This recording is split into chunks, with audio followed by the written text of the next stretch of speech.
So our lead this hour does come from deep in the heart of Texas, and what a bitter pill to swallow for the Cowboys as they go down to the Buccaneers and their quarterback goes down, but he wasn't playing well before that.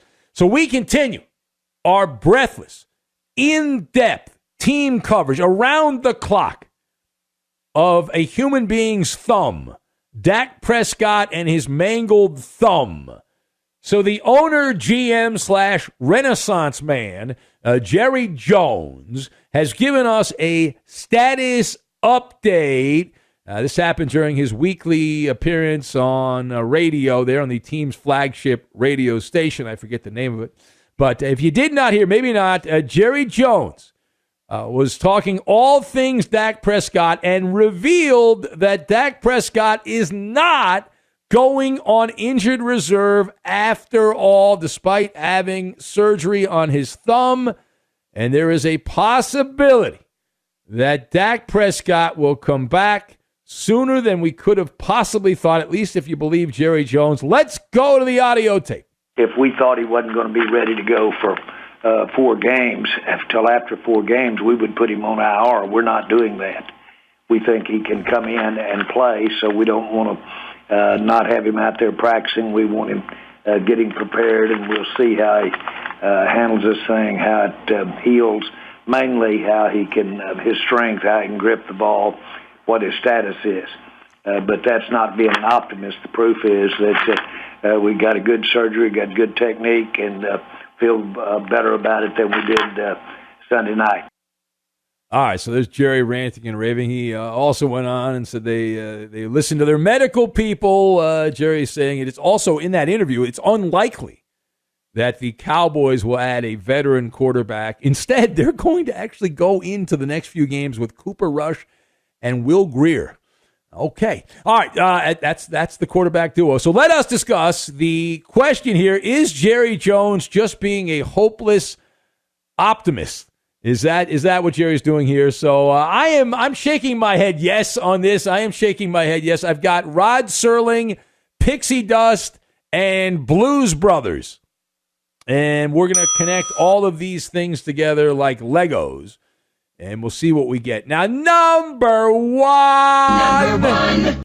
So this is another beauty by Jerry Jones. Is it as good as when he talks about glory hole or circumcising a mosquito? No. But expect the unexpected. Nobody can mess with the Teflon Don of the Cowboys. He's going to do things his way, and it just is so great. It's so wonderful. Because at some point, the Cowboys will have a new owner, and there'll be some boring, stuffy person that will run the Cowboys down the line. But as long as Jerry's around, he keeps things fresh.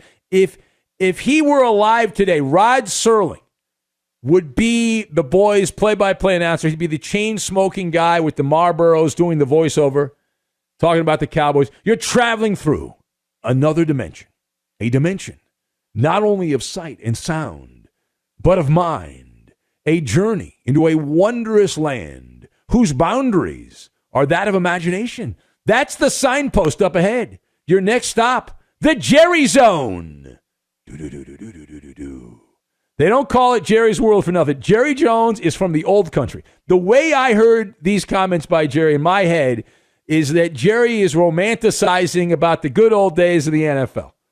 And he is from the mindset that you should just rub some dirt on it, take an aspirin, take an ibuprofen, get back out there and play.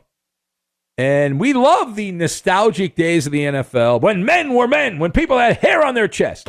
Spoiler alert, it's 2022, and it ain't happening, okay? Now, page 2, Jerry Jones and his underlings have been feeding the mouthpieces in the media who cover the Cowboys juicy nuggets. There is a method to the madness here, juicy nuggets here, and they have laid out a scenario of a pot of gold at the end of the rainbow, and there is Dak right there, and he's hanging out with the gold bullion. And the Cowboys' argument, Jerry referenced this a little bit in the soundbite that we played, claiming there is a valid medical reason why Dak Prescott will not miss 8 weeks.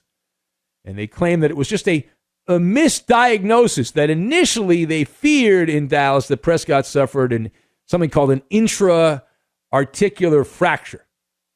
I'm not a doctor, but I can play one on the radio, and we are told that that is a much more intrusive break, and that would impact the wrist joint, but turns out that's not exactly what happened. If it had happened, then he would have been out for 6 to 8 weeks, but the surgery, according to those the Cowboys are feeding the information to, that he suffered a different kind of injury, and the injury that he had is a 4 to 6 week injury. It did not go into the joint.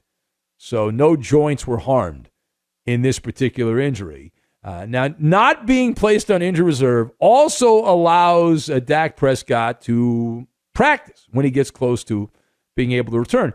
The word on the street, and this is where Jerry loses all credibility, is that Jerry Jones expects Dak Prescott to come back and play October 9th against the LA Rams. So that's less than a month from today, and that would mean he misses only 3 games. Now, keep in mind, the injury is a 4 to 6 week injury. Even the one the Cowboys are now claiming that Dak had is a 4 to 6 week injury. So the reason Jerry's not putting Dak on injury reserve is because he's holding out hope he can come back October 9th. So for that to happen, what has to take place for Dak Prescott? Well, he needs to see a dietitian and drink holy water and eat cupcakes sprinkled in pixie dust is what he needs, because the timetables are notoriously based in hope. They're not based in reality. And my experience from years of sitting behind the bully pulpit here in sports radio, when I hear a timeline on an injured player, I always bet the over. I never bet the under, and I am filthy rich betting on injury timetables. And so we're talking about his throwing hand, Dak Prescott's throwing hand. He's got the ridiculous guaranteed money, and they could have him come back and throw, but is he going to be able to be efficient? It's like, well, you could toss him out there against the Rams, but is he going to be throwing wounded duck passes? He was healthy, Prescott, before the injury against the Buccaneers, and he was a garbage man. It's Oscar the Grouch out there in a trash can for the Cowboys. So you could rush him back, but what does that accomplish?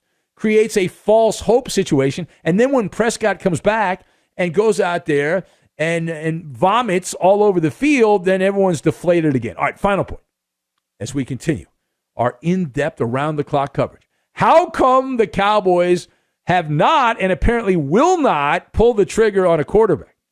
And Jerry referenced this in his weekly radio appearances. Well, my theory on this one is that the reason Jerry got a lump in his throat and that he's gun-shy is not because Dak Prescott's going to make a miraculous recovery. That's based in hope, not reality.